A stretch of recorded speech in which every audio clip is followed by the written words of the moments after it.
একটা হাদিসে নবী সাল্লাল্লাহু আলাইহি ওয়াসাল্লাম বলেছেন যে মান সালাকা তরিকুল ইলমি সাহালাল্লাহু লাহু তরিকান ইলাল জান্নাহ, যে ব্যক্তি দ্বীনের জ্ঞান অর্জনের জন্য বের হয় বা প্রচেষ্টা চালায় অথবা তালাশ করে, আল্লাহ রাব্বুল আলামিন তার জন্য জান্নাতের পথকে সুগম করে দেন। এমনও হাদিস কিন্তু আছে। একটা হাদিসের মধ্যে আছে যে নবী করিম সাল্লাল্লাহু আলাইহি ওয়াসাল্লাম বলেছেন যে যখন কেউ ইলম অর্জন করার জন্য বাসা থেকে বের হয়, শুধু ইলম অর্জন করার জন্য বাসা থেকে বের হয়, আল্লাহ রাব্বুল আলামিনের যে রহমতের ফেরেশতা মণ্ডলী আছেন তারা তাদের পাখা, তাদের ডানা ওই ব্যক্তির পায়ের নিচে বিছিয়ে দেন। এর সাথে প্রাসঙ্গিক আরও হাদিস আছে ওই অধ্যায়ের মধ্যেই। নবী সাল্লাল্লাহু আলাইহি ওয়াসাল্লাম বলেছেন যখন সে ব্যক্তি আলেম হচ্ছে, তো সেই আলেমের জন্যে দোয়া করে, ইস্তেগফার করে এবং দোয়া করে আসমান সমূহের অধিবাসীরা, জমিনের অধিবাসীরা, এমনকি সমুদ্রের নিচের মাছ, গর্তের ভিতরে পিঁপড়া, এই সবাই ওই ব্যক্তির জন্যে ইস্তেগফার করে, ক্ষমা চায়, যে ব্যক্তি আলেম হয়, জ্ঞান অর্জন করে আলেম হয়। আরেকটা জায়গায় আমরা পাই নবী সাল্লাল্লাহু আলাইহি ওয়াসাল্লাম বলেছেন যে একজন আলেমের মর্যাদা আবেদের উপরে তেমন, আমার মর্যাদা তোমাদের উপরে যেমন। ব্যাখ্যার অবকাশ আছে। একজন আলেমের মর্যাদা, যে ব্যক্তি জানে, যিনি জেনে আলেম হয়েছেন, তার মর্যাদা আবেদের উপরে তেমন। আবেদ মানে যে ব্যক্তি অত বেশি জানে না কিন্তু ইবাদত করে, নামাজ রোজা হজ জাকাত সবই করে কিন্তু আলেম নন। নবীজি বলছেন একজন আলেমের এত মর্যাদা একজন আবেদের উপরে, ঠিক আমার মর্যাদা আম মানুষের উপরে যেমন। উদাহরণ দিতে গিয়ে তিনি বলছেন যে আসমানে অন্যান্য তারার তুলনায় চাঁদের যেরকম আলো, অন্যান্য তারাগুলোকে আমরা খুব একটা কাছে দেখি না, দূরে থাকে তাই আলো বেশি আসে না। অন্যান্য তারার তুলনায় আলোর যেমন, চাঁদের যেমন আলো, ঠিক আলেমের মর্যাদার ওই রকম আসমানের চাঁদের মতো, অন্য তারার তুলনায়, সাধারণ মানুষের তুলনায়। যে আবু হুরায়রা রাদিয়াল্লাহু আনহু থেকে আদেশটা এসেছে, নবী সাল্লাল্লাহু আলাইহি ওয়াসাল্লাম বলেছেন যে ব্যক্তি কোনো মানুষকে সৎপথের দিকে আহ্বান করে, তা আহ্বান করতে হলে কি প্রয়োজন? নিশ্চয়ই জ্ঞান ছাড়া তো সে আহ্বান করতে পারবে না। যে ব্যক্তি মানুষের সৎপথের দিকে আহ্বান করবে, যত মানুষ তার অনুসরণ করবে, সমস্ত মানুষের নেকি সেই ব্যক্তি একাই পাবে। এই যে বিশাল একটা বিজনেস, পরকালীন ব্যবসা, এটা করার জন্য এখন শর্ত কি? যদি কেউ জ্ঞান অর্জন না করে, সেই জ্ঞান অনুযায়ী আমল না করে এবং এই দাওয়া মানুষকে না দেয়, তাহলে কি এই মর্তবা বা এই মর্যাদা সে অর্জন করতে পারবে কি? উত্তর হচ্ছে না। তাহলে সবার আগে আমাকে সেই জ্ঞানের দিকে যেতে হবে। ঠিক আইয়ামে জাহিলিয়াতের ওই যে শিরক, ওই যে সুদ, ওই যে মাদক, তারপরে বললাম গোত্রীয় হানাহানি, নারীদের অবমাননা, এগুলো যেমন জ্ঞানতাত্ত্বিক বিপ্লবের মধ্য দিয়ে দূর হওয়া সম্ভব ছিল, যেমনটা হয়েছেও, সিরাতের কিতাব পড়লে আমরা বুঝতে পারি। ঠিক একইভাবে আমরা যদি কোনো মানুষকে আল্লাহর দিকে ডাকতে চাই, সেক্ষেত্রে আমাদের জ্ঞানের প্রয়োজন হচ্ছে। যদি জ্ঞান অর্জন না করি তাহলে আমরা এই ফজিলত থেকে মাহরুম হয়ে যাব। আরেকটা হাদিস সবাই জানি, আমি নোট করে নিয়ে আসি আপনাদেরকে জাস্ট মনে করিয়ে দেওয়ার জন্য। নবী সাল্লাল্লাহু আলাইহি ওয়াসাল্লাম বলেছেন যে ইযা মাতাল ইনসান, যখন মানুষ মারা যায়, ইনকাতা আনহু আমালুহু, তার আমলনামা ছিন্ন হয়ে যায়, কেটে যায়। ইল্লা সালাস, শুধুমাত্র তিনটা বিষয় জারি থাকে। একটা হচ্ছে সাদাকাতুন জারিয়া, সদকায়ে জারিয়ামূলক আমল বা কাজ, এটা তো আমরা বুঝি, যেটা কন্টিনিউয়াসলি চলতে থাকে, এমন কোনো কাজ, যেমন মসজিদ বানিয়ে দেওয়া, নলকূপ স্থাপন করা ইত্যাদি, বা একটা শিক্ষা প্রতিষ্ঠান গড়ে তোলা, এরকম কিছু। দ্বিতীয়ত হচ্ছে ওয়ালাদুন সালেহ, একজন সৎ সন্তান যে তার বাবার জন্য বা মায়ের জন্য দোয়া করবে। আরেকজন হচ্ছে আল ইলম, আরেকটা অংশ হচ্ছে আল ইলম ইউনতাফিউ বিহিন নাস, এমন জ্ঞান যা দ্বারা মানুষ উপকৃত হয়, এমন জ্ঞান যা দ্বারা মানুষ উপকৃত হয়। তাহলে এখানেও দেখলাম, যদি আমি সাদাকায়ে জারিয়ামূলক কাজ করতে চাই, বা আমি সৎ সন্তান রেখে যেতে চাই, বা আমি এমন জ্ঞান শিক্ষা দিতে চাই যেটা মানুষ উপকৃত হয়, প্রত্যেকটার বেস গিয়ে থাকে ওইখানেই যে আমাকে নিজেকে জ্ঞান শিখতে হবে, আমাকে আলেম হতে হবে। অন্ততপক্ষে এতটুকু জ্ঞান আমার অর্জন করতে হবে যা আমার উপরে ফরজ ছিল, যেটা আমি বললাম তলাবুল ইলমি ফরিদাতুন আলা কুল্লি মুসলিমিন। এরকম আরও অনেক হাদিস আছে, আমি সবগুলো বলতে পারবো না, সময় সংক্ষিপ্ত, যে কয়টা পসিবল সেটা বলছি। যে আবু হুরায়রা রাদিয়াল্লাহু আনহু থেকে আরেকটা হাদিস এসেছে, এটা তিরমিজিতে হাসান সনদে। তিনি বলেছেন, রাসূলুল্লাহ সাল্লাল্লাহু আলাইহি ওয়াসাল্লাম তিনি বলেছেন যে খুবই মানে মর্মান্তিক হাদিস। তিনি বলেছেন যে এই পুরো দুনিয়াটাই হচ্ছে অভিশপ্ত, এই পুরো দুনিয়াটা অভিশপ্ত, এবং এর মধ্যে যা কিছু আছে এগুলো সবই অভিশপ্ত। এর যেমন অনেকে আমরা আগে শুনি নাই। এই পুরো দুনিয়াটাই অভিশপ্ত এবং এই দুনিয়ার মাঝখানে যা কিছু আছে এগুলো অভিশপ্ত, শুধুমাত্র আল্লাহ পাকের জিকির এবং তার সংশ্লিষ্ট কাজগুলো ব্যতীত। শুধুমাত্র আল্লাহ পাকের জিকির এবং তার সংশ্লিষ্ট কাজগুলো ব্যতীত। যেমন আল্লাহর জিকির বলতে সালাতও বোঝানো হয়, কোরআন তেলাওয়াতও বোঝানো হয়, ইলম অর্জনও বোঝানো হয়। আমরা এখন বসে বসে আল্লাহর জিকিরই করছি, এটাও জিকিরের অংশ, ঠিক আছে, আলহামদুলিল্লাহ। এছাড়াও আলেম এবং তালেবে ইলম তাদের কথা স্বতন্ত্র। অর্থাৎ এই দুনিয়ার অভিশপ্ততা আলেমদেরকে এবং তালেবে ইলমদেরকে স্পর্শ করবে না। এই দুনিয়ার অভিশপ্ততা আলেমদেরকে এবং তালেবে ইলমদেরকে স্পর্শ করবে না ইনশাআল্লাহ। আরেকটা কথা আমি বলতে চাচ্ছিলাম, এটাই প্রথমে ভুলে গিয়েছিলাম, যে আনাস রাদিয়াল্লাহু আনহু থেকে হাদিসটা এসেছে। নবী করিম সাল্লাল্লাহু আলাইহি ওয়াসাল্লাম বলেছেন, মান খরাজা লিতালাবিল ইলমি ফাহুয়া ফি সাবিলিল্লাহ হাত্তা ইয়ারজি'a। যে ব্যক্তি আল্লাহ রাব্বুল আলামিনের পথে জ্ঞান অর্জনের জন্য বের হয়ে যায়, সে যেন ফি সাবিলিল্লাহ আছে, মানে সে আল্লাহ পাকের পথেই আছে, হাত্তা ইয়ারজি'a, যতক্ষণ না সে ফিরে আসে। আর অন্য জায়গায় এসেছে যে যে ব্যক্তি আল্লাহ রাব্বুল আলামিনের সন্তুষ্টির জন্য জ্ঞান অর্জনে বের হয়, সে যেন আল্লাহ পাকের পথেই আছে, এবং এই যে তার জ্ঞান অর্জনের জন্য বের হওয়া, এর মধ্য দিয়ে আল্লাহ পাক তার জন্য জান্নাতের রাস্তা সহজ করে দেবেন ইনশাআল্লাহ। একটা হাদিস, এটাও দরকার আছে, আমি হাদিসগুলোকে বলে নেই, তারপরে আপনাদের মূল প্রসঙ্গে যাব। এটার রাবি আবু হুরায়রা রাদিয়াল্লাহু আনহু তিনি বলেছেন যে নবী সাল্লাল্লাহু আলাইহি ওয়াসাল্লাম বলেন, যে ব্যক্তি এমন জ্ঞান অর্জন করলো যা দ্বারা আল্লাহ পাকের সন্তুষ্টি লাভ করা যায়, অথচ আল্লাহর সন্তুষ্টি ব্যতীত সে দুনিয়া তালাশ করলো, অথচ আল্লাহর সন্তুষ্টি ব্যতীত সে দুনিয়ার লাভ বা উদ্দেশ্য তালাশ করলো, আল্লাহ রাব্বুল আলামিনের রাসূল মুহাম্মদ সাল্লাল্লাহু আলাইহি ওয়াসাল্লাম বলছেন, কিয়ামতের দিন সে জান্নাতের সুঘ্রাণও পাবে না। আমি পরে কনক্লুশন করে দিব, হাদিসগুলো আগে শুনেন, ঠিক আছে? আবার বলছি, যে ব্যক্তি জ্ঞান অর্জনের জন্য বের হলো, মানে যে জ্ঞান দিয়ে আল্লাহর সন্তুষ্টি অর্জন করা যায়, অথচ সে আল্লাহর সন্তুষ্টি উদ্দেশ্য না করে পার্থিব স্বার্থ হাসিলের জন্য জ্ঞান অর্জন করলো, সে ব্যক্তি কিয়ামতের দিন জান্নাতের ঘ্রাণও পাবে না। এটা আবু দাউদের মধ্যে হাদিসটা আসছে, ঠিক আছে? তো আমরা অনেকগুলো হাদিস জানলাম, অনেকগুলো আয়াত শিখলাম, আরও অনেক হাদিস আমার কাছে এখানে নোট করা আছে। তো সবগুলো বলতে থাকলে 4টা বেজে যাবে, আমার আরও অনেক কথা আছে আপনাদের সাথে বলার। তো এতটুকু আমরা বুঝতে সক্ষম হলাম কমপক্ষে যে কোরআন থেকে এবং হাদিস থেকে এরকম প্রায় 20 থেকে 30টা শক্তিশালী দলিল পেশ করা যায়, যে দলিলগুলো আমাদেরকে নিসবত করে একটা বিষয়ের দিকে, যে আপনি মুসলিম পরিবারে জন্মগ্রহণ করলে, আমি মুসলিম পরিবারে জন্মগ্রহণ করলে সর্বপ্রথম যে ফরজটা আমাকে গুরুত্বের সাথে আদায় করতে হবে, এবং এটা একটা লাইফ লং প্রসেস, এটা একদিনও হবে না, এটা অনেক বছর লেগে থাকতে হবে, সারা জীবন লেগে থাকতে হবে, সেই ফরজটা হচ্ছে তলাবুল ইলম, জ্ঞান অর্জন করা।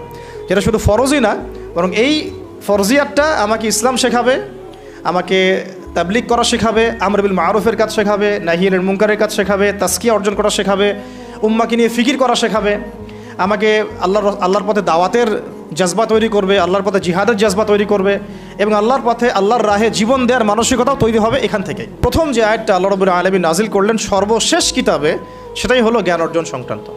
ইকরা বিসমি রাব্বিকাল্লাযী খালাক। আল্লাহ পাক সূরা জুমারের মধ্যেও বলেছেন, কুল হাল ইয়াস্তাউিল্লাযীনা ইয়া'লামুনা ওয়াল্লাযীনা লা ইয়া'লামুন ইন্নামা ইয়াতাযাক্কারু উলুল আলবাব।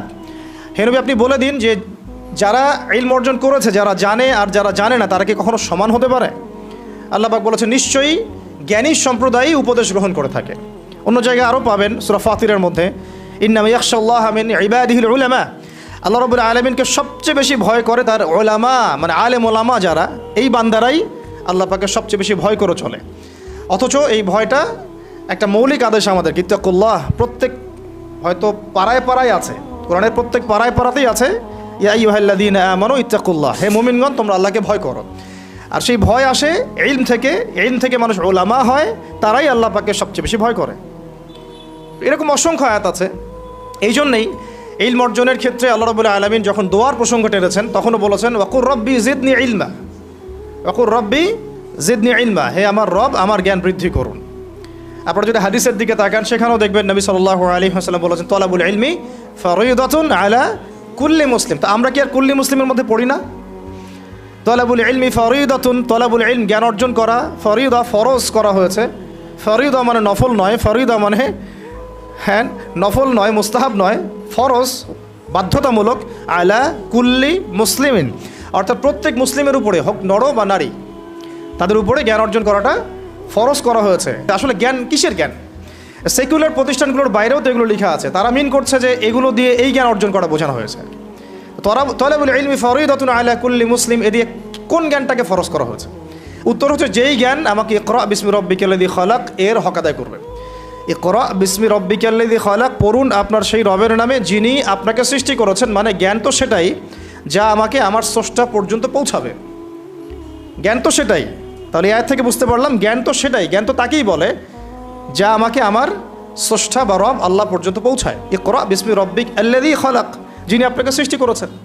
আর আমরা এই শিক্ষা সিস্টেমের জ্ঞানগুলোকে দেখছি, এগুলো আমাদেরকে আল্লাহ থেকে দূরে সরাচ্ছে। তাহলে আসলে what is the real definition of knowledge? আসলে জ্ঞানের সত্যিকারের সংজ্ঞাটাই বা কী? জ্ঞানের সত্যিকারের সংজ্ঞাটা বা কী? তাহলে কোন জ্ঞানকে ফরজ করা হলো তাহলে? তার মানে উত্তর হচ্ছে, যেই জ্ঞান অর্জন করলে আমি আল্লাহ রাব্বুল আলামিনের কাছাকাছি যেতে পারবো। কাছাকাছি যেতে হলে আমাকে তার ইবাদত করতে হবে, অর্থাৎ যেই জ্ঞান আমাকে তার ইবাদত করতে শেখাবে, তার পদ্ধতি শেখাবে, এবং যে আমলগুলো না করলে আমি জাহান্নামে যেতে হবে, এগুলো সম্পর্কে আমাকে পরিষ্কার ধারণা দিবে, অর্থাৎ ফরজে আইনের জ্ঞান অর্জন করা আমার জন্য ফরজ। এখন এগুলো তো আমরা সবাই জানি মাশাআল্লাহ।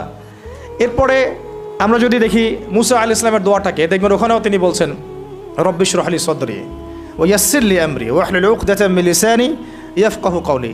এখানেও তিনি ওহীপ্রাপ্ত হয়ে তার বক্ষের প্রশস্ততা চাচ্ছেন, কাজের সহজতা চাচ্ছেন, যাতে মানুষ তার কথা বুঝতে পারে। ঠিক আছে। এরপরে যদি আপনারা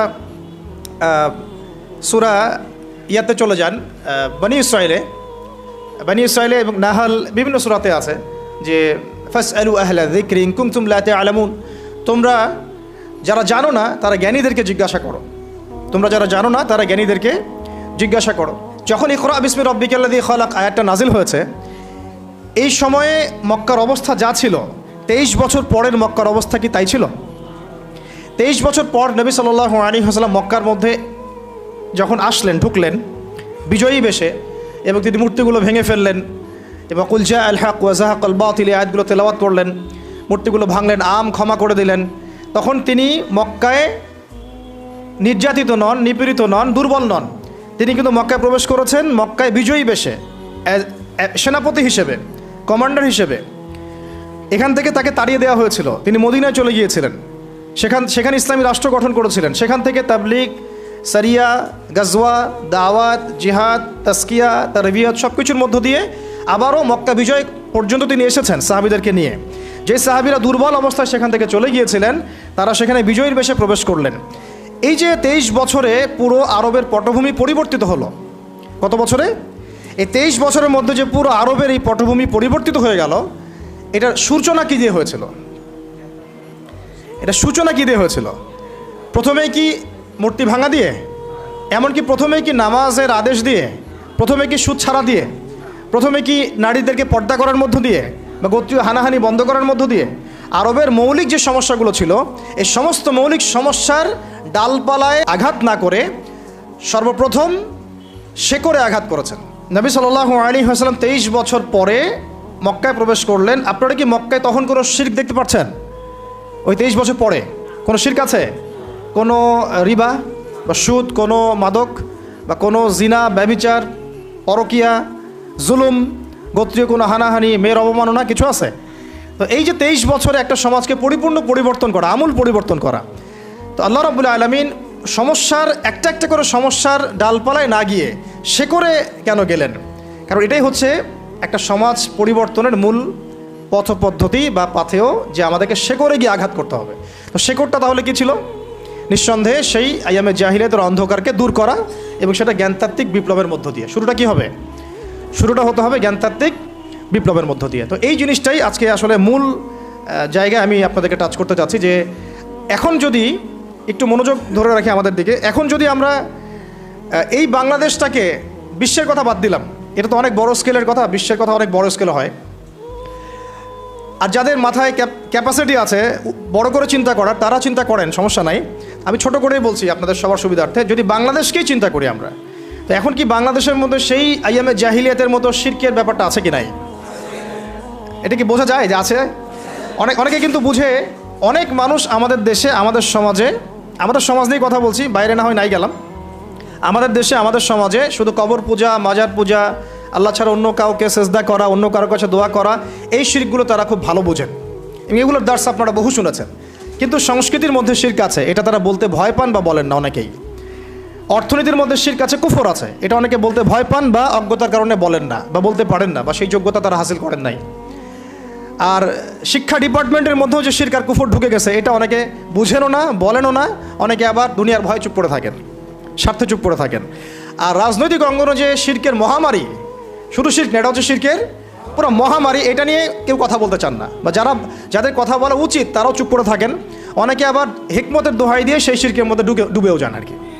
ঠিক আছে, এখন এগুলো নিয়ে কথা বললে আরেকদিন পলিটিক্যাল অ্যাফেয়ার্স নিয়ে একটা সেমিনার করতে হবে, যে ইসলামিক পলিটিক্স এবং আমাদের বর্তমান প্রচলিত পলিটিক্স, এটা নিয়ে আলোচনা করতে হবে আর কি। তো এতটুকু বলছি যে এখন শিরক শুধুমাত্র ব্যক্তি জীবনে আর ইবাদতে সীমাবদ্ধ না, এখন শিরক ছড়িয়ে পড়েছে শিক্ষায়, সংস্কৃতিতে, অর্থনীতির মধ্যে এবং স্পেশালি রাজনীতির মধ্যে। আর এগুলো কিন্তু আমাদের জীবনের এমন ঘনিষ্ঠ একটা পার্ট, এই পার্টগুলোকে স্কিপ করে আমরা আবার শুধু এডুকেশন নিয়ে কথা বলতে পারবো না। কারণ আপনি যত ভালো এডুকেশন সেন্টার করেন না কেন, এটাকে রাষ্ট্র চাইলে বন্ধ করে ফেলতে পারে যদি সেই রাষ্ট্রের এই বিষয়গুলো ভালো না লাগে। আপনি যত সুন্দর মসজিদ করেন না কেন, রাষ্ট্র চাইলে এর উপরে আপনার উপর খবরদারি করতে পারে, যত হিকমতের সাথে আপনি চলার চেষ্টা করেন না কেন। তাই এই বিষয়গুলো স্কিপ করে কিন্তু আমরা আগাতে পারি না। তো দেখেন, আমি বোঝাতে চাচ্ছি যে ওই আইয়ামে জাহিলিয়াতের যে পটভূমিগুলা, প্রেক্ষাপটগুলা, এগুলোর মৌলিক যেটা শিরক, এটা কিন্তু এখন এই বাংলাদেশ থেকে পুরোপুরি বিতাড়িত হয় নাই, এমনকি বিশ্ব থেকে তো মোটেই হয় নাই, বরং বিশ্বের একটা অংশই তো বাংলাদেশ। যেহেতু বৈশ্বিকভাবে এটা ছড়িয়ে আছে, এই কারণে আমাদের দেশেও এর অস্তিত্ব আছে। আবার আইয়ামে জাহিলিয়াতের যে রিবা বা সুদভিত্তিক অর্থনীতি, সেটা তো এখন পুরো গ্লোবাল ব্যাংকিং সিস্টেমের রূপ নিয়েছে। এটা কি বুঝতে পারেন কি না, যে এখন পুরো গ্লোবালি সুদভিত্তিক ব্যাংকিং সিস্টেম চলছে, যেটা আইয়ামে জাহিলিয়াতের রিবাকে হার মানিয়েছে। হারই মানায় নাই, বরং চরমভাবে হার মানিয়েছে। তৎকালীন সময় না হয় আবু জাহেল, আবু লাহাব, উতবা সাহেবারা সুদের কারবার করতো। এই সেন্ট্রাল ব্যাঙ্কগুলোর আন্ডারে যত এনজিওস আছে, যত আপনার মানে কারবার হয় ইকোনমিক, সবগুলোই সুদের অন্তর্ভুক্ত। তাই আমরা সবাই যে 100% সুদমুক্ত এটা বলার মতো আমাদের সৎসাহস কিন্তু কারো নাই, আমারও নাই, আপনাদেরও থাকা উচিত না। ঠিক আছে, আর দেখেন ওই সময়কার মাদকটা এখন কি বেশি ছড়িয়ে পড়ে নাই? তাহলে মিলাতে চেষ্টা করেন, জাস্ট প্রেক্ষাপটটা মিলানোর চেষ্টা করেন। ওই সময়ে মেয়েদের যে অবমাননা হতো, এখন কি তার চেয়ে কম হচ্ছে না বরং বেশি হচ্ছে? আর ওই সময় যে গোত্রীয় হানাহানিগুলো, এগুলো কি এখন রাজনৈতিক এবং বৈশ্বিক হানাহানিতে রূপ নেয় নাই? তাহলে যদি একটু আপনি খিদর আলাইহিস সালামের মতো চিন্তা করতে শিখেন, বা বাসিরার সাথে, দূরদর্শিতার সাথে, এবং আপনি যদি সিরাতের ওই সময়গুলোকে বর্তমান সময়ের সাথে মেলানোর একটা প্র্যাকটিস করতে পারেন আপনার ইন্টারনাল অবজারভেশনের মধ্যে, শুধু এক্সটার্নালি দেখলে তো হবে না, ইন্টারনাল অবজারভেশনও দরকার আছে। তখন আপনি খেয়াল করে দেখবেন যে হ্যাঁ, আসলে প্রেক্ষাপট তো সেম, একই জাহিলিয়াত ঘুরে ফিরে আসতেছে, শুধু নাম ভিন্ন হচ্ছে, মদ একই থাকছে, বোতল চেঞ্জ হচ্ছে, এমনই হচ্ছে আর কি বিষয়গুলো। তো যদি আমরা মিলাতে চেষ্টা করি তাহলে দেখবো যে আসলে আমাদেরকেও ওই গোড়া থেকেই শুরুটা করা উচিত, যেই গোড়া থেকে নবী করিম সাল্লাল্লাহু আলাইহি ওয়াসাল্লাম আইয়ামে জাহিলিয়াতকে সংস্কার করা শুরু করেছিলেন। এখন এটা সুবিধা, এটা আল্লাহ পাকের শুকরিয়া আমাদের, যে আলহামদুলিল্লাহ এই বিগত 1200, 1300, 1400 বছরে বহু মেহনত হয়ে গেছে, আলহামদুলিল্লাহ, হয়েছে না? এখন তো আমরা সবাই মুসলিম পরিবারে জন্মগ্রহণ করেছি, মাশাআল্লাহ। আমরা রেডিমেড মুহাম্মদ সাল্লাল্লাহু আলাইহি ওয়াসাল্লামের উম্মাহ, রেডিমেড মুসলিম। কিছু করি আর না করি, জুমার নামাজ তো পড়ি, কিছু করি আর না করি, আমরা তো রমাজানে রোজা রাখার চেষ্টা করি, তারাবি পড়ি, আমরা হজ উমরাও করি। তাহলে আমাদের সমস্যার জায়গাগুলো কোথায়? আমরা সমস্যার শেকড়ে পৌঁছাতে পারতেছি না, ডালপালা নিয়ে আমরা কিন্তু নাড়াচাড়া করতেছি। তো সমস্যার শেকড়টা কিন্তু অনেক, সমস্যার শেকড় কয়েকটা আপনাদেরকে বলে দিই আগে, তারপরে ব্যাখ্যায় যাই। সমস্যার শেকড় প্রথমত শিক্ষায়, তারপরে আছে অর্থনীতির মধ্যে, তারপরে আছে আপনার সমাজনীতির মধ্যে, তারপরে সংস্কৃতির মধ্যে এবং রাজনীতির মধ্যে। এই 5টা বড় বড় শেকড়, সমস্যার শেকড়। ঠিক যেমন ইসলামের পিলার আমরা 5টা জানি না, আছে না? ইসলামের পিলার 5টা, কালিমা, সালাত, সওম, কালিমা, সালাত, যাকাত, সওম এবং হজ। দেখবেন আমাদের সমাজের জাহিলিয়াতের শেকড়ও এরকম 5টা। আমাদের সমাজের জাহিলিয়াতের শেকড়, বৈশ্বিক জাহিলিয়াতের শেকড়ও এই 5টাই। খেয়াল করে দেখবেন, একটা হচ্ছে শিক্ষার জাহিলিয়াত, একটা হলো অর্থনৈতিক জাহিলিয়াত, একটা চলছে আপনার সমাজনীতির জাহিলিয়াত, একটা চলছে রাজনৈতিক, আর একটা সাংস্কৃতিক। এই 5টা জাহিলিয়াত নিয়ে বিশ্ব আগাচ্ছে আর কি। কোনো না কোনো সেক্টরে পড়ে যাবেই, আপনি যে প্রবলেমগুলোই ধরেন না কেন। যদি মাদক বলেন, সামাজিক জাহিলিয়াতে আসবে। যদি পর্নোগ্রাফির কথা বলেন, সাংস্কৃতিক জাহিলিয়াতের মধ্যে আসবে। যদি আপনি বলেন যে সুদ, আমি বলবো এটা অর্থনৈতিক জাহিলিয়াত। যদি আপনি বলেন গণতন্ত্র এবং তথাকথিত সেকুলারিজম, আমি বলবো এটা পলিটিক্যাল জাহিলিয়াত। তো মূল কথাটা হচ্ছে গোড়ায় পানি ঢালতে হবে। তাহলে গোড়াটা আমরা আজকে কি চিনতে সক্ষম হলাম যে গোড়াটা আসলে কি? গোড়াটা হচ্ছে আমাদের তাওহীদ, রিসালাত এবং আখিরাত। তাওহীদ, রিসালাত এবং আখিরাত, তাওহীদ, রিসালাত এবং আখিরাত। এবং এই 3টা বিষয় চিনতে শেখাবে কি আপনাকে? ইলম। কে শিখাবে? ইলম। আর এই 3টা বিষয়ে সম্বন্ধ হচ্ছে দুটো উৎসের সাথে। একটা হলো কিতাব আল্লাহ, আল্লাহর কিতাব আল কোরআন, একটা হলো সুন্নতে নবীহি, তার নবীর সুন্নাহ। কিতাব আল্লাহ, আল্লাহর কিতাব, তার নবীর সুন্নাহ, এই দুটোর সাথে এটা সম্পৃক্ত। তো এই দুটোর জ্ঞান অর্জন না করলে আমি তাওহীদও চিনতে পারবো না, আমি রিসালাতও চিনতে পারবো না, আখিরাতে আমি মুক্তি পাবো না। আর দুনিয়াবি সাফল্য তো অনেক দূরের কথা। এখন কথা হচ্ছে, যদি আমরা এখন শেকড়ে পৌঁছাতে চাই, এবং আমরা দেখলাম যে হ্যাঁ, নবী সাল্লাল্লাহু আলাইহি ওয়াসাল্লাম 23 বছরে পুরো আইয়ামে জাহিলিয়াতকে পরিবর্তন করেছেন, তাহলে একটা রূপরেখা আমার সামনে আছে, তার সিরাত আমার সামনে আছে। তিনি কিভাবে এই সমাজটাকে পরিবর্তন করেছিলেন সেটা আমরা কিন্তু সিরাত থেকে পাবো না? সিরাত থেকে কিন্তু আমরা দেখতে পারবো, পড়ে দেখতে পারবো, বুঝতে পারবো। আর কথা হলো, তিনি যদি পারেন, তার সাহাবীরা যদি পারেন, আর সেই নবীর সুন্নাহ কি নাউযুবিল্লাহ মরে গেছে? সেই নবীর সিরাত কি নাউযুবিল্লাহ চলে গেছে দুনিয়া থেকে? সেই নবীর রব আল্লাহ কি চলে গেছেন? নাউযুবিল্লাহি মিন যালিক। সেই নবীর রেখে যাওয়া কিতাব কি আমাদের ঘরে নাই? তার সুন্নাহ কি আমাদের ঘরে নাই? তার সিরাত আমাদের সামনে নাই?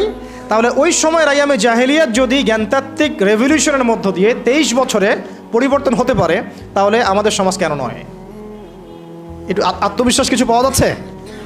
আচ্ছা, দরকার আছে, কারণ অনেকে আমরা একটু হতাশ হয়ে গেছি, মনে হয় আর হবে না, অনেক চেষ্টা করতেছি, মনে হয় হচ্ছে না। না, বরং আমরা এখন চেষ্টা করা কেবল শুরু করছি, আলহামদুলিল্লাহ। এতদিন যে চেষ্টাগুলো করা হয়েছে, এই চেষ্টাগুলোর উপর ভর করে আমরা তো এখনকার একটা সময় পেয়েছি। এই সময়টা আগের সময়ের চাইতে কিছুটা হলেও তো আমরা ভালো বলবো, তাই না? আর ভবিষ্যতে কী হবে আমরা সেটা জানি না, ইন ফিউচার কী হবে আমরা সেটা বলতে পারছি না, কিন্তু আমরা এতটুকু তো বলতে পারি যে হ্যাঁ, আগের তুলনায় সময়টা আমাদের জন্য অনুকূলে। তাহলে আমরা যদি আবার সবাই মিলে হাত লাগিয়ে শুরু করি, তাহলে কি সমাজটাকে পরিবর্তন করা সম্ভব কিনা? তার আগে আমাদের একটা বিষয় জানা দরকার, যে সমাজ কি পরিবর্তনের আদৌ দরকার আছে কি নাই? যদি আমরা এখন এভাবে চিন্তা করি যে না, আমি তো নিজে খুব ভালো আছি, আমি তো নামাজ পড়ছি, আমি তো হজ করলাম, ওমরা করলাম, তাহলে দেখবেন আপনার বাড়ির পাশে গান বাজবে, আপনি বন্ধ করতে পারবেন না, এবং পারিও না। আমরা একটা মসজিদে 1000 মুসল্লি নামাজ পড়ে, আর ওই এলাকার পাশে 10 জন যুবক যারা উচ্ছৃঙ্খল এবং যারা হচ্ছে পথভ্রষ্ট, তারা গান বাজনা বাজায় খুব জোরে জোরে, কিন্তু 1000 জন মুসল্লি গিয়ে সেটাকে বন্ধ করতে পারেন না। তাহলে সমাজ যে পরিবর্তন না হলে আমরা নিজেরা মসজিদেও সেফ না, এটাকে বুঝতে পারছি কিনা? সমাজ এবং রাজনীতি এবং অর্থনীতি এগুলো যদি পরিবর্তন না হয় এবং ইসলামিক ভাবধারার মধ্যে না আসে, তাহলে যে আসলে ঘরেও আমি সেফ থাকবো না, এটা কি বোঝার মতো হিকমা আমার হয়েছে কিনা? এটা অনেক ভাই আবার বুঝি না। অনেকে মনে করি না, এগুলো আস্তে আস্তে হবে, গ্র্যাজুয়ালি আমরা যাব। হ্যাঁ, আমরা কেন একটু এগ্রেসিভ কথায় যাচ্ছি, আরও ধীরে কথা বলা দরকার, আরও ধীরে ধীরে দাওয়াতের কাজ করা দরকার। আমরা এগুলোর সাথে একটু একমত হতে পারি না, কারণ আমি যখন দাওয়াতের কাজ করব, তখন আমাদেরকে ওভারঅল সব কিছু মিলেই দাওয়াত দিতে হবে। আর যখন আমরা এটা রিড করতে পারছি যেটা আখিরুজ্জামান, তো আখিরুজ্জামান হলে আমাদের কাজগুলোও একটু গতিশীল হওয়া উচিত। বিগত প্রায় 50-60 বছরে আমরা যে পদ্ধতিগুলোতে চেষ্টা করেছি, যদি ওয়াল্লাহি এই পদ্ধতিগুলোর বাইরে গিয়ে আমরা সিরাতের পদ্ধতিতে চেষ্টা করতাম, তাহলে এতদিনে বাংলাদেশের শরিয়া কায়েম হয়ে যেত। এখন কি হয়েছে? হয় নাই। আমি কোরআন এবং হাদিস এবং সিরাতের স্টুডেন্ট হিসেবে এতটুকু চ্যালেঞ্জ করতে পারি, সেটা হচ্ছে যে এই পদ্ধতিগুলো দিয়ে যদি আগামী আরও 50 বছর আপনারা ট্রাই করেন, কোনো কিছুই করতে পারবেন না ইনশাআল্লাহ।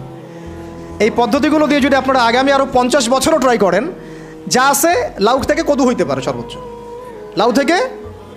সর্বোচ্চ, এর বেশি কিছু হবে না। কারণ পৃথিবীতে কোথাও হয়নি এই পদ্ধতিগুলো দিয়ে। সিরাতের পদ্ধতি এটা নয়, এভাবে হয় নাই। সিরাতের পদ্ধতি কি, সেটা নিয়ে আমরা ইনশাআল্লাহ সিরাত কনফারেন্সে আলোচনা করব। এখন এই কথাগুলো কেন আসলো? কথাগুলো আসলো এই কারণে যে আমরা দেখছি, বুঝতে পারছি যে ওই জাহালাত এবং বর্তমান প্রচলিত জাহালাতগুলোর মধ্যে আসলে তেমন কোনো পার্থক্য দেখা যায় না। ওই জাহালাতগুলো পরিবর্তন হয়েছে, এটা আমাদের সামনে স্পষ্ট প্রমাণ আছে। এটা তাত্ত্বিক কথা না, প্র্যাকটিক্যাল। কে করেছেন? নবী মুহাম্মদ সাল্লাল্লাহু আলাইহি ওয়াসাল্লাম। কত বছরের মধ্যে? মাত্র 23। কি দিয়ে শুরু করেছেন? ইলমের মেহনত দিয়ে। প্রথমে তিনি মানুষকে জ্ঞান শিক্ষা দিয়েছেন। তিনি তো শিখছেন আল্লাহ পাকের পক্ষ থেকে, সরাসরি আল্লাহর কাছ থেকে তিনি জ্ঞান শিখছেন, এবং তিনি হচ্ছেন জ্ঞানের মূল উৎস।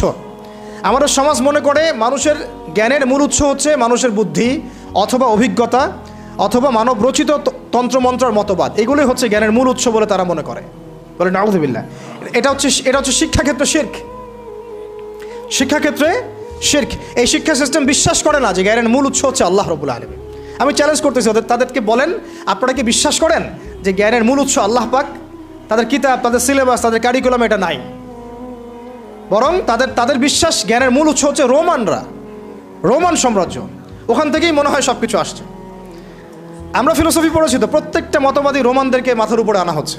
রোমানরা এই করেছে, রোমানরা সেই করেছে। মনে হয় সভ্যতা যেন শুরু হয়েছে রোমানদেরকে দিয়ে, অথচ সভ্যতা শুরু হয়েছে আদম আলাইহিস সালামকে দিয়ে, পরবর্তীতে নূহ আলাইহিস সালামের হাতে, পরবর্তী ইব্রাহিম আলাইহিস সালামের হাতে।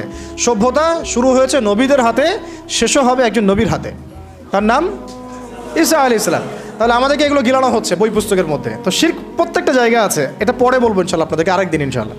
কথা হচ্ছে যে আইয়ামে জাহেলিয়াতের এই সমাজটাকে যদি পরিবর্তন করা সম্ভব হয়, তাহলে আমাদের কাছেও একটা রূপরেখা আছে কোরআন থেকে, হাদিস থেকে, সুন্নাত থেকে, সিরাত থেকে, যে হ্যাঁ আমরাও যদি রাসূলের পদ্ধতিতে চেষ্টা করি ইনশাল্লাহ পারবো। এখন রাসূল সাল্লাল্লাহু আলাইহি ওয়াসাল্লাম দেখেন প্রথমে জ্ঞানতাত্ত্বিক বিপ্লব ঘটিয়েছেন, দারুল আরকাম তৈরি করেছেন। মনে আছে তো? দারুল আরকাম। এখানে সাহাবীদেরকে নিয়ে তিনি বসতেন, বসে কি শেখাতেন? সাহাবীদেরকে নিয়ে বসে কি শেখাতেন? দিন শেখাতেন, জ্ঞান শেখাতেন। সাহাবীদেরকে নিয়ে দিন শেখাতেন, জ্ঞান শেখাতেন। এখন শুধু জ্ঞান শেখাতেন নাকি আরও কিছু শেখাতেন? নবী সাল্লাল্লাহু আলাইহি ওয়াসাল্লাম শেখাতেন জ্ঞান, এর সাথে প্রজ্ঞা এবং তাসকিয়া। কি শেখাতেন? তাসকিয়া। সাহাবীরা কি বাসায় বসে বসে নবী সাল্লাল্লাহু আলাইহি ওয়াসাল্লামের কথাগুলো লেখা পড়ে পড়ে জ্ঞান শিখতেন? উত্তর না, বরং তারা নবী সাল্লাল্লাহু আলাইহি ওয়াসাল্লামের কাছে গিয়ে তার সোহবতে থেকে জ্ঞান শিখতেন। তাহলে আমাদের জ্ঞান শেখার মধ্যে সোহবত লাগবে। আচ্ছা, নবী সাল্লাল্লাহু আলাইহি ওয়াসাল্লাম শুধু কি জ্ঞান শেখাতেন না, এর উপর আমলও করতে জোর দিতেন?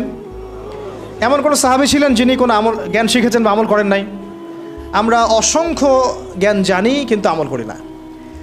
তিনি কি শুধু জ্ঞানটা নিজেই শিখতেন, নিজে আমল করতেন, সাহাবীদেরকে আমল করাতেন, নাকি দাওয়াতও দিতেন? এবং এই দাওয়াতের মধ্য দিয়ে মক্কা পরিবর্তন হয়েছিল কি না? আর যখন তিনি দাওয়াত দিতেন তখন কি তিনি আংশিক দাওয়াত দিতেন না পরিপূর্ণ দাওয়াত দিতেন? তিনি কি শুধু সৎ কাজে আদেশই করতেন, অসৎ কাজে নিষেধ করতেন না? এবং এই কাজটা করার জন্যে, সৎ কাজে আদেশ এবং অসৎ কাজে নিষেধ করার জন্যে তাদের উপরে কি নির্যাতন আসে নাই? নিপীড়ন আসে নাই?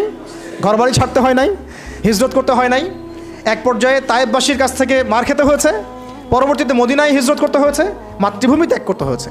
তাহলে আমাদের জ্ঞান শেখা, আমাদের জ্ঞানের সাথে আমল, আমাদের আমলের সাথে দাওয়াতের মধ্যে দুটো দিককে সাম্যাবস্থায় রাখা, আমর বিল মারুফ পাশাপাশি নাহি আনিল মুনকার, এবং এই দাওয়াতের মধ্য দিয়ে আমাদের উপরে কতটুকু জুলুম নির্যাতন আসছে, ওখানে সবর কতটুকু করছি, হিজরত করতে হলো কি না, ঠিক আছে, এই সব কিছু মেলালে আসলে দেখা যায় যে সিরাতের সাথে কেন জানি আমাদের প্যাটার্নটা মিলছে না, তাই না? সিরাতের সাথে কেন জানি আমাদের প্যাটার্নটা মিলছে না। আমরা অনেক 20 বছর ধরে দাওয়াত দিচ্ছি, কই আমাদের গায়ে ফুলের টোকাও কখনো পড়লো না। আমি 20 বছর ধরে ইলম শিখছি, কিন্তু আমি এখন পর্যন্ত হক কথা